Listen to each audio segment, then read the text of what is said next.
said the right thing, but her mother used the wrong line. Our guest is Dr. John. But her mother used the wrong call. Tomecek. Hit us in a bad place. I don't normally call faculty members by doctor because they have a PhD. Since I have one myself. You're only a doctor to me if you can write me a prescription. It's true, Ramon. In my world, it is. But since his name is Dr. John, and we can play off that song, I thought that'd be fun. See, this is how awesome Billy Higginbotham is. Even when you call him, he's the feral hog expert. He's some other kind of expert. I can't remember. He got 2 areas of expertise. But even when you call him, because I thought maybe he could, BS his way through what's going on with the deer population. No. You need to call John Tomecek. That's your guy. They all, this right here, this is what makes Texas A&M so awesome. Let's put aside football for a moment. Seriously. Let's put aside goofy jokes and rivalries. This is what makes Texas A&M so awesome. I went to UH undergrad and UT Law School, and they both have their wonderful assets. But this right here, you got a potential deer disease outbreak. There's nowhere, first place you can go. By the way, we've talked to Texas Parks and Wildlife, and Steve Lightfoot, who's the fellow who's apparently kind of in charge of that, is going to call before the end of this hour. But the expertise, you knew it had to be somewhere at A&M, and that is John Tomecek. His title says Wildlife and Fisheries Sciences, which means that he's going to help stock my pond. Answer our questions about what's going on with the deer here. John, thanks for being our guest, bud. Thank you, Michael. I appreciate being here today, and to dissuade any rumors, no, I'm not a fisheries expert. I'm not going to stock your pond. I'm stuck out here in western Texas, where despite all of the rain, we just don't have as many ponds as you'd expect. Okay, well, we're about to close on a ranch close to San Antonio on I-10. Mm-hmm. What are the various ways you can help me? Well, with Extension, if you have various wildlife goals, so let's say you get out to your new ranch and you say, gosh, I don't have the wildlife I'd like to see. Now, maybe that's deer because you'd like to hunt deer, or maybe you're just interested in seeing, turkeys on your property, or maybe you're a guy that says, man, I'm a quail man, I want to make quail habitat. We can help you get the resources, the information, and the tools on the ground to make that happen. Oh, I love everything about Texas A&M, but this little aspect, the real stuff where you get your hands dirty. All right, let's talk about this CWD in the deer. What's going on? Okay, so chronic wasting disease is one of those suite of diseases. We call them short as TSEs. Now, big fancy title is a transmissible spongiform encephalopathy, and that's a big word. But it comes down to these little particles called prions. Now, a prion is essentially just a misfolded protein that ends up in there, and it gets in the animal and says, hey, I'm going to misfold a bunch of other proteins, and it affects the central nervous system, kind of clogs it up, if you will, and breaks down those nervous tissues, eventually leading to death. You may be familiar with scrapie in sheep and goats. That's been around for hundreds of years. There is a bovine form of this, which got termed mad cow in Britain a few years ago, and we shy away from that word. And there is a human disease called Creutzfeldt-Jakob, they're all in the same suite. But remember, with most of these, they can't cross that species barrier. So scrapie stays in sheep and goats, that BSE stays in beef cattle, and that CJD stays in humans. CWD, this chronic wasting disease, is a disease that only affects deer and elk and moose. Now, there's a lot of different kinds of deer in Texas with our exotics, but you're going to be limited to those types of animals.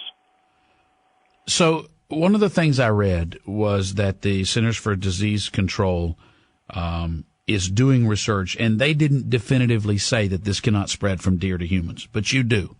So I stand on that because the research to date, and there's been a lot of it, Michael, let me tell you, they are working on this around the clock, is that there is no way for that to cross that barrier and get to humans. Now, as scientists, we always want to be sure, and even if we get a conclusive result, we go back to the table and we keep working on it just to make sure we're not wrong. But right now, there is no evidence in any way that this disease can infect humans.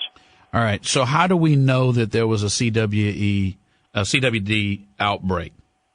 So what happened, and I'm not exactly up on all the details because it's still being kind of kept quiet, is down in Medina County there was a deer that I suspect likely had exhibited some symptoms. Maybe when Steve gets on here later, Parks and Wildlife's perspective will know a little bit more. There were some symptoms that were exhibited, and the landowner there probably said, gosh, this is kind of a worry. And they said, okay, well, we want to go ahead and have that deer tested. We want to remove that diseased deer and make sure that we're not dealing with something here that's some kind of cause for concern. And so what you do is you take a sample from that deer, a veterinarian does, and they send it off to the vet diagnostic lab at A&M, and they get it tested just to see what's going on. So let's say it came back positive. Sure.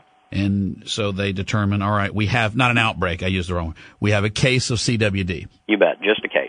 Now, Parks and Wildlife has issued a moratorium on breeder deer being transferred. Is that common? Yeah, so if you think about it from, let's back off and think about it if it were livestock. This is a good example people can relate to, or even if it were a household pet. So if you had an animal of any kind that was sick and you were in the business of moving animals back and forth pretty frequently and you said, gosh, we don't want to risk spreading that disease. We're going to shut that down for the time being. In other states that have had chronic wasting, this is a very common reaction when we're trying to evaluate where did it come from.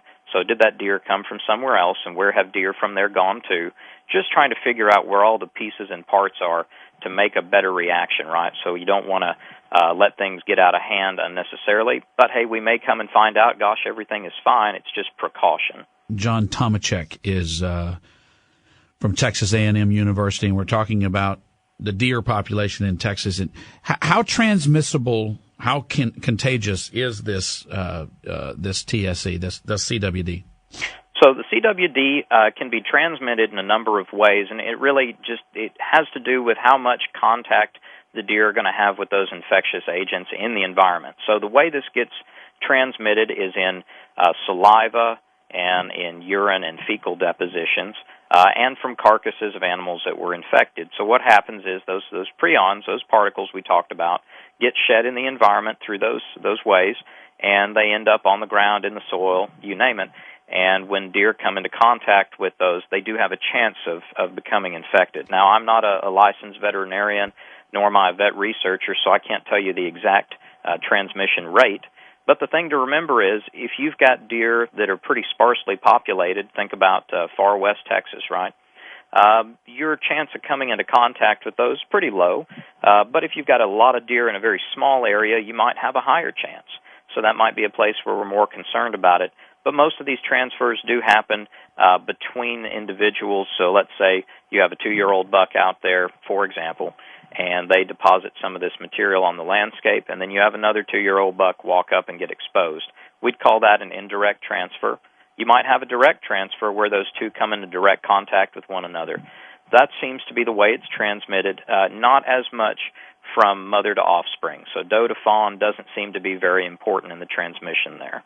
When you say direct contact, do you mean Wilt Chamberlain style, or do you mean, like, how exactly are they passing this thing? Oh, so direct contact could be they're touching noses, right? So they get up close to one another, and that saliva or that fluid right there on the end of the nose touches one another. So if you were a betting man right now, or if I were a betting man and you were giving me my odds, what are the odds that this is the single confirmed case, there are no problems, and 2 weeks from now we forget about this? Well, Michael, it's a good question. I don't know if we're going to forget about this, and I'd remind everybody probably the best thing to do is keep your eyes open and continue to be vigilant. But, this was a case that was confirmed in a captive deer facility, so this wasn't a wild animal, right, in terms of it can't move from Medina County to Kerr County or wherever, right? It's contained.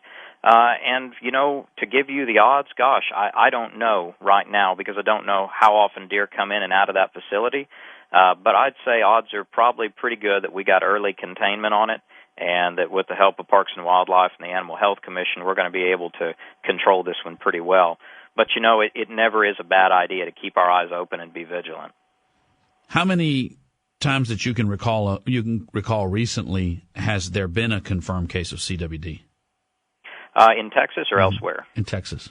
So, in Texas, we first had CWD come in 2012 out in far west Texas. We're talking El Paso and Hudspeth counties, and it was a wild mule deer that probably crossed over from New Mexico. So we've been monitoring.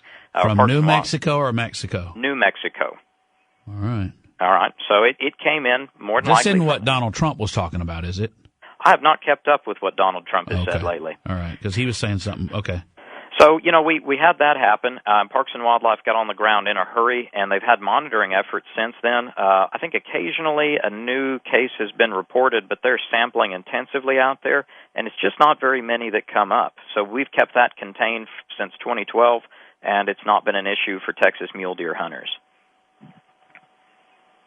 So at this point, you would say there's certainly not any, other than being vigilant, there's probably not a good likelihood that this is going to affect deer hunting season. You know what? I cannot recall a time or place that deer season was ever closed because of this, and now that may not be true, but the place the disease first originated up in Colorado, I haven't heard of anybody not being excited to go hunt elk or mule deer in Colorado. So even in those regions where it's from and has been a long time, people are still excited to hunt. Hunting season goes on. Folks just adjusted to kind of new regulations and a new way of doing the after hunt. But I don't think our deer industry or hunting as an enterprise, and I'm speaking as a deer hunter too, I don't think we're at any risk of losing it. You and I were talking. John Tomecek is with Texas A&M University, and he's an expert in deer, right? Among other things, yes, sir. What are the other things you're an expert in? Well, I hate to use the word expert, right? I just work hard at this, and I try to help people out. But what would those be? So deer, turkeys, quail, dove, we get a lot of questions on. Those kind of things. Your game animals, I do a lot of work on. And you and I were talking off air about deer nutrition. Mm-hmm. What's your basic advice for people with a weekend ranch and feeders and cameras and all that stuff that just want a good deer population, no high game fence, but they just want a good deer population coming across their property? You bet. My big recommendation to people is while that feeder and that feed corn can help get the deer through a really bad winter when there's not a lot of food on the ground, remember that native food out there, and a lot of that's your weedy plants, right? Your dove weeds and other things. And if you're over in that eastern part of the state where y'all are, that greenbrier is a wonderful food. Focus on your natural foods and don't use the feeders as a replacement for that. What do you mean focus on your natural foods? What should we focus on? So don't think grass, right? Deer don't eat much grass. So what you want to be thinking instead is a lot of we call them forbs, but that really is just another word for a weed. So focus on your weeds, a lot of your vines, some of your shrubs are really palatable for deer. And if we can provide those good food resources there, you're going to have great deer. And you may even be a little frustrated because they may not want to come to your feeder as much when they've got that better food on the ground.